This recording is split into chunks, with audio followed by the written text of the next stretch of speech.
I'm adopted, and my biological mother was 17, and so was my biological father.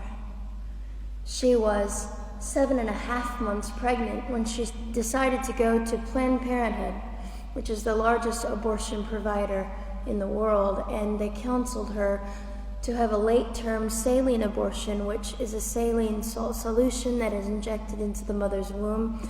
The baby gulps that solution, it burns the baby inside and out, and then she is to deliver a dead baby within 24 hours. And to everyone's great shock and surprise, I didn't arrive dead but alive on April the 6th, 1977 in a Los Angeles County abortion clinic. What's fantastic about this, about the perfect timing of my arrival, is that the abortionist was not on duty yet. So he wasn't even given the opportunity to continue on with his plan for my life, which was death. And I know that I am in a government building, and a beautiful one it is, and I love your country as well as my own. But I know in the age that we live in, it is not at all politically correct to say the name of Jesus Christ in places like this. To bring him into these sorts of meetings, because his name can make people so terribly uncomfortable. But I didn't survive so I could make everyone comfortable. I survived so I could stir things up a bit. And I have a great time doing it.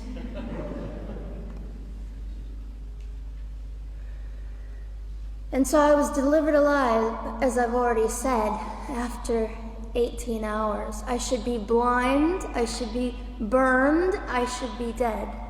And yet I'm not.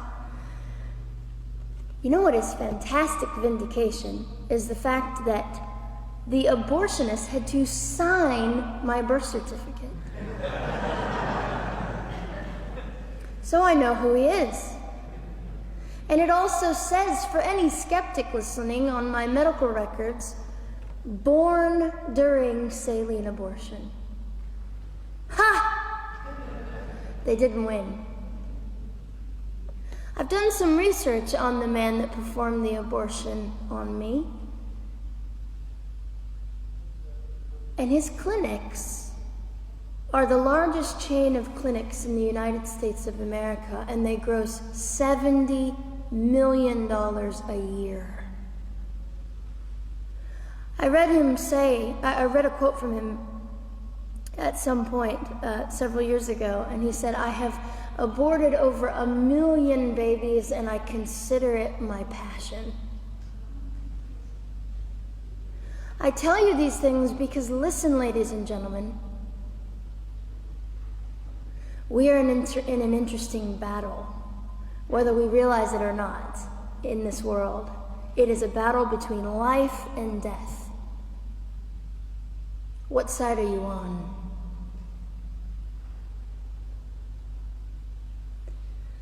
So a nurse called an ambulance and had me transferred to a hospital, which is absolutely miraculous. Generally, the practice at the time, and up until 2002, was, in my country, was to end the life of an abortion survivor by strangulation, suffocation, leaving the baby there to die, or throwing the baby away.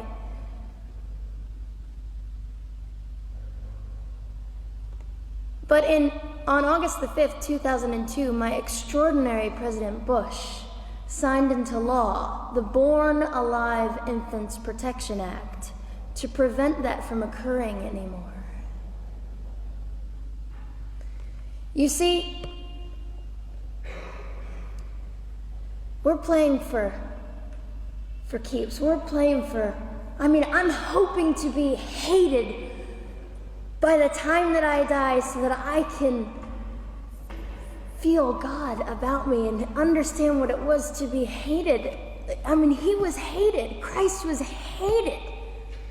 And not that I look forward to being hated, but I know along my journey, I know I'm already hated because I declare life.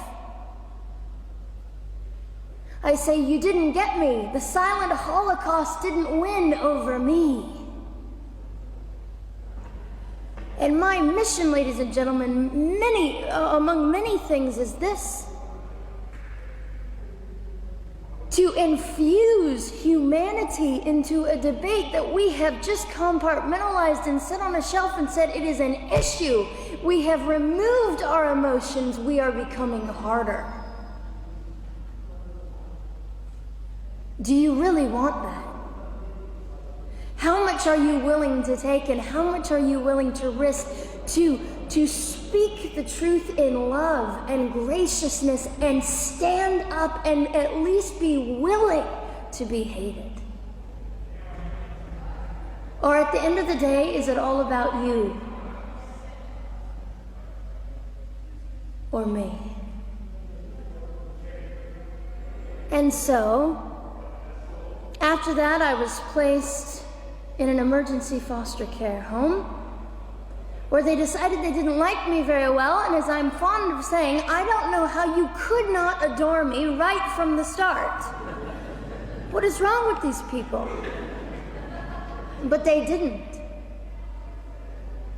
You see, I've been hated since conception by so many, and loved by so many more, but most especially by God. I'm his girl. You don't mess with God's girl. I got a sign on my forehead that says, you better be nice to me because my Father runs the world. So after I was placed in the mean home, I was taken out of the mean home and placed into another home, a beautiful home, Penny's home. And she said by this time I was 17 months old, 32 pounds of dead weight, and diagnosed with what I consider to be the gift of cerebral palsy, which was caused directly by the lack of oxygen to my brain while I was trying to survive. Now, I am just compelled to say this. If abortion is merely about women's rights, ladies and gentlemen, then what were mine? There was not a radical feminist standing up and yelling about how my rights were being violated that day. In fact, my life was being snuffed out in the name of women's rights. And ladies and gentlemen, I would not have cerebral palsy had I not survived all of this. So when I hear the appalling, disgusting argument that we should have abortions because the child just might be disabled, oh, the horror that fills my heart. Ladies and gentlemen, there are things that you will only be able to learn by the weakest among us. And when you snuff them out, you are the one that loses. The Lord looks after them, but you are the one that will suffer forever. And what arrogance, what absolute arrogance, and it has been an argument for so long in this human place that we live, that the stronger should dominate the weaker, should determine who lives or dies. The arrogance of that, don't you realize that you cannot make your own heart beat?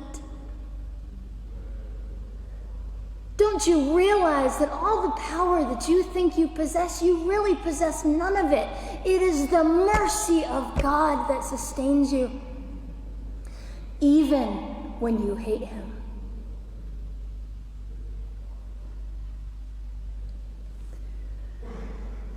So they looked at my dear Penny and they said, Gianna will never be anything, which is always encouraging.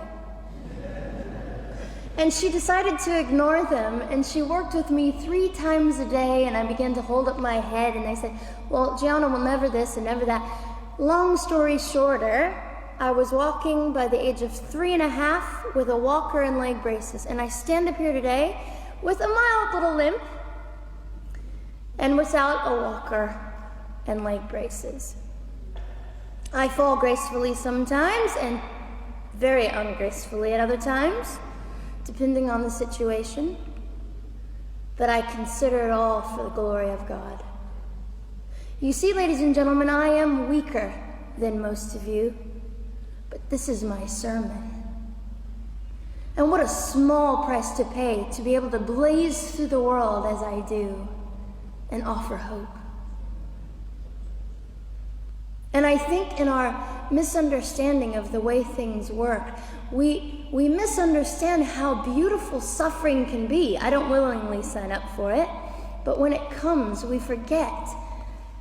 We forget that God is in control and God has a way of making the most miserable thing beautiful.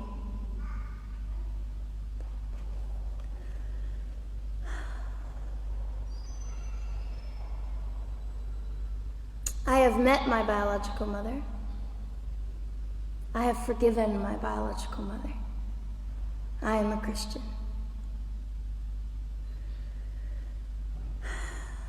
She's a very broken woman. She came to an event I was having 2 years ago, showed up unannounced, and said, "Hello, I'm your mother."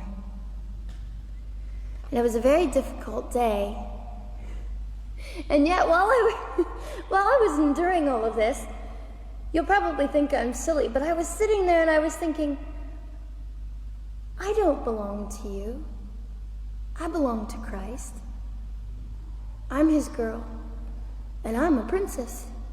So no matter what you say, in all your anger and brokenness and rage, it's not mine to keep. It's not mine to carry, and I won't.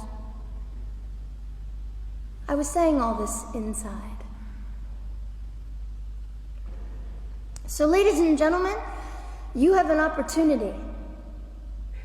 But for just a brief moment, I would like to speak directly to the men in this room and do something that is never done. Men, you are made for greatness. You are made to stand up and be men. You are made to defend women and children, not stand by and turn your head when you know murder is occurring and do nothing about it. You are not made to use women and leave us alone. You are made to be kind and great and gracious and strong and stand for something. Because men, listen to me, I am too tired to do your job.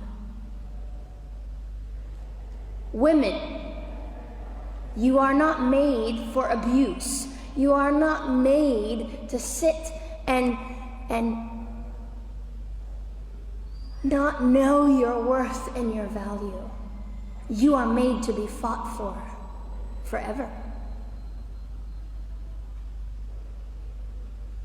So now is your moment. What sort of people are you going to be? I trust incredible. I trust, men, you will rise to the occasion. To the politicians listening, particularly to the men, I would say this: you are made for greatness, set your politics aside. You are made to defend what is right and good. This fiery young girl will stand here and say, now's your moment. What sort of man do you want to be? A man obsessed with your own glory, or a man obsessed with the glory of God?